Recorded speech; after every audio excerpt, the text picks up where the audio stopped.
Hello friends, સ્વાગત છે આપનું મારા રસોડાના કાઠિયાવાડી સ્વાદમાં। હું ભાવનાબેન રાઠોડ આજે તમારી સાથે લસણની ચટણીની રેસીપી શેર કરવાની છું। ફ્રેન્ડ્સ, ગુજરાતી ઘરમાં લસણની ચટણી તો બનતી જ હોય છે, પણ આજે લસણની ચટણી એક અલગ સ્વાદ સાથે બનાવવાની છે।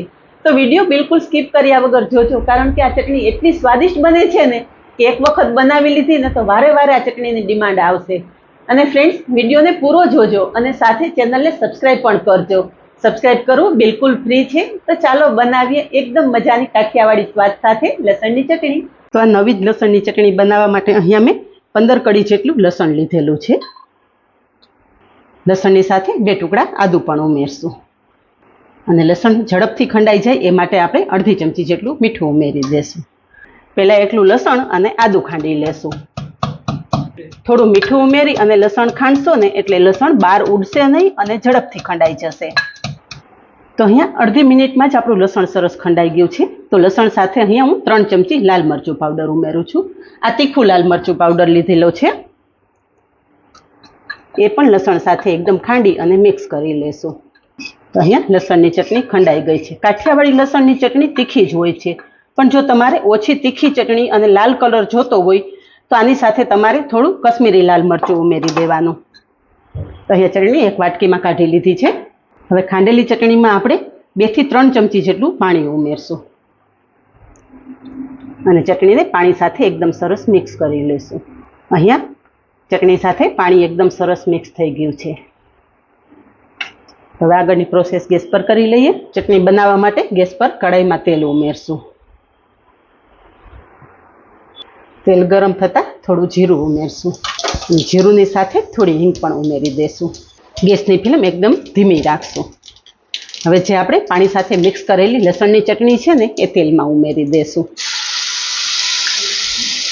ડાયરેક્ટ જ ચટણી જો તમે તેલમાં ઉમેરશો તો લાલ મરચું પાવડર બળી જશે, એટલે આ રીતે થોડું પાણી ઉમેરી અને આપણે ચટણી મિક્સ કરી લેવાની અને પછી તેલમાં ઉમેરવાની અને તેલ સાથે ચટણી સારી રીતે મિક્સ કરી લેવાની।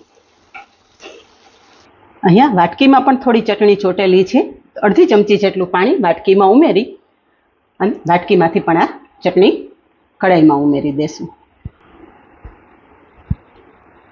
લસણવાળી ચટણી તો આપણા લગભગ ઘરમાં બનતી હોય છે, પણ આજની લસણવાળી ચટણીની રીત એકદમ અલગ છે, એટલે ફ્રેન્ડ્સ વિડીયો સ્કીપ કર્યા વગર જોજો। આજે ફ્રેન્ડ્સ તમને ખાસ રિક્વેસ્ટ કરવાની છે કે તમે રેગ્યુલર મારા વિડીયો જુઓ છો, પણ હજી સુધી ઘણા લોકોએ મારી ચેનલ સબસ્ક્રાઈબ નથી કરેલી, તો પ્લીઝ મારી ચેનલને તમે સબસ્ક્રાઈબ કરો અને સબસ્ક્રાઈબ કરવું બિલકુલ ફ્રી છે। હવે અહીંયા ચટણી થોડી કકડી ગઈ છે, તો ચટણી સાથે આપણે 1/4 ટીસ્પૂન જેટલી હળદર ઉમેરશું અને સાથે અડધી ચમચી ધાણા જીરું પાવડર પણ ઉમેરશું। હળદર અને ધાણા જીરું પણ ચટણી સાથે એકદમ સરસ મિક્સ કરી લેશું। લસણનો કાચો સ્વાદ જતો રહે અને ચટણીમાં ઉમેરેલું બધું જ તેલ છૂટું પડી જાય ને ત્યાં સુધી આ ચટણીને આપણે સાતળવાની છે। આ ચટણી એટલી સ્વાદિષ્ટ બને છે કે તમે રોટલી, ભાખરી કે પરોઠા સાથે આ સર્વ કરી શકો છો। શાકની પણ જરૂર નહીં પડે, એટલી સરસ આ ચટણી તૈયાર થશે।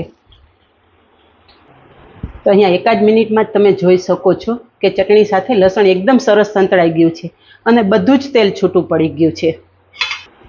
હવે લસણ એકદમ સરસ સંતળાઈ જાય ને પછી આપણે અડધી વાટકી જેટલું દહીં ઉમેરશું। આ ટાઈમે ગેસની ફ્લેમ એકદમ ધીમી રાખશું અને દહીં ચટણી સાથે એકદમ સારી રીતે મિક્સ કરી લેશું। હમણાં થોડા દિવસ પહેલાં જ એક કાઠિયાવાડી ધાબામાં અમે જમવા ગયેલા, તો ત્યાં આ રીતે લસણની ચટણી સર્વ કરેલી, અમને બધાને ખૂબ જ પસંદ આવી, એટલે મેં કાઠિયાવાડી ધાબાના માલિક પાસેથી આ રેસીપી જાણેલી છે અને આજે આ રેસીપી હું તમારી સાથે શેર કરી રહી છું। તો અહીંયા જુઓ કે થોડી જ વારમાં દહીં ચટણી સાથે સરસ મિક્સ થઈ ગયું છે। હવે આપણે થોડી વાર ઢાંકણ ઢાંકી દેશું, જેથી દહીં એકદમ સરસ પાકી જાય અને ચટણી લાંબા સમય સુધી સ્ટોર કરી શકાય। થોડી વાર પછી અહીંયા તમે જોઈ શકો છો કે દહીં ચટણી સાથે એકદમ સરસ મિક્સ થઈ ગયું છે અને પાકી ગયું છે। દહીંનો કાચી સ્મેલ બિલકુલ નથી આવી રહી। આ ચટણી એરટાઇટ ડબ્બામાં ભરી અને 2 થી 3 દિવસ તમે ફ્રીજમાં સ્ટોર કરી શકો છો। એરટાઇટ ડબ્બામાં ભરવાનું કારણ એ જ છે કે લસણની સ્મેલ તમારા ફ્રીજમાં ના આવે। હવે છેલ્લે આ ચટણી સાથે 1 ચમચી ખાંડ ઉમેરશું। આ ચટણી થોડી સ્વીટનેસ ઉમેરવાથી ચટણીનો ટેસ્ટ એકદમ ઉભરીને બહાર આવે છે દહીંની ખટાશ, મરચોની તીખાશ અને સાથે થોડી ખાંડ ઉમેરશો ને એટલે આ ચટણીનો સ્વાદ એકદમ લાજવાબ તૈયાર થશે. અહીંયા બધું જ એકદમ સરસ મિક્સ થઈ ગયું છે અને તેલ પણ બધું છૂટું પડી ગયું છે. તો ગેસની ફ્લેમ બંધ કરી દેશું અને છેલ્લે થોડા કોથમરીના પાન ઉમેરી દેશું. તો તૈયાર છે, માત્ર 5 જ મિનિટમાં તૈયાર થઈ જતી નવી ચટપટી લસણની ચટણી. આ ચટણી તમારે રોટલી, ભાખરી કે પરોઠા સાથે તો બહુ સરસ લાગશે જ. સાથે તમે જો આ રીતે ખાટા ઢોકળા બનાવેલા હોય ને તો ખાટા ઢોકળા સાથે આ ચટણી સર્વ કરશો ને તો પણ ઢોકળાનો સ્વાદ એકદમ ડબલ થઈ જશે. તો અત્યારે મેં ખાટા ઢોકળા બનાવેલા છે, એની સાથે આ ચટણી સર્વ કરી દઉં.